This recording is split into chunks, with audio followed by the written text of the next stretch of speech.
الكبر ده والاستعلاء على الناس والعنصرية وانه يقلل من غيره ويحتقر ويعيب عليه، جزاته وعقابه عند ربنا انه ينزع منه التوفيق مهما كانت الاسباب اللي بيملكها، وكل حاجة على الورق مضمونة 100% وما فيهاش غلطة.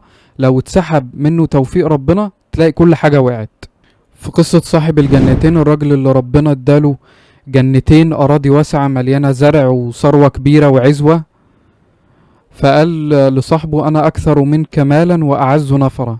ودخل جنته وهو ظالم لنفسه قال: ما أظن أن تبيد هذه أبدا، وما أظن الساعة قائمة، ولئن رددت إلى ربي لأجدن خيرا منها منقلبا.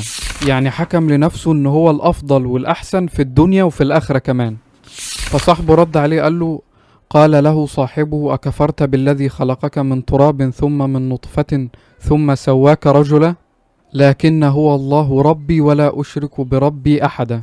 ولولا إذ دخلت جنتك قلت ما شاء الله لا قوة إلا بالله، إن ترني أنا أقل منك مالا وولدا، فعسى ربي أن يؤتيني خيرا من جنتك ويرسل عليها حسبانا من السماء فتصبح صعيدا زلقا، أو يصبح ماؤها غورا فلن تستطيع له طلبا. يعني ينزل عليها صاعقة من السماء فتصبح صعيدا زلقا، يعني تراب زلق، يعني بيزحلق محدش يعرف يمشي عليه. والنهر اللي بيرويها يتردم تحت الأرض محدش يقدر يوصله.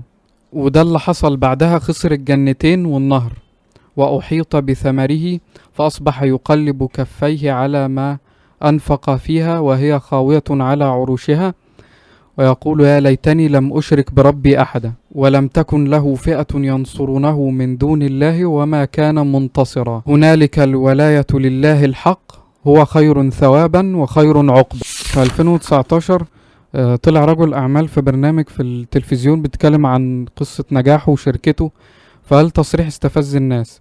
قال: من وجهة نظري أنا شخصيا، الشاب اللي يوصل لسن 35 وهو لسه فقير يستاهل يبقى فقير، وبيقولها بغل كده وبيتك عليها. بعدها ب3 سنين الشركة بتاعته أعلنت إفلاسها بحكم محكمة عشان عليها مديونيات ب7 مليار جنيه، وهو مش عارف راح فين، ما بيظهرش. نفس القصة، قصة صاحب الجنتين، دي سنة ربنا في الكون، سنة الله التي خلت من قبل ولن تجد لسنة الله تبديلا. قارون لما قال: إنما أوتيته على علم عندي، المال والثروة دي عملتها بعلمي وذكائي، اتخسف به الأرض، فخسفنا به وبداره الأرض، فما كان له من فئة ينصرونه من دون الله وما كان من المنتصرين.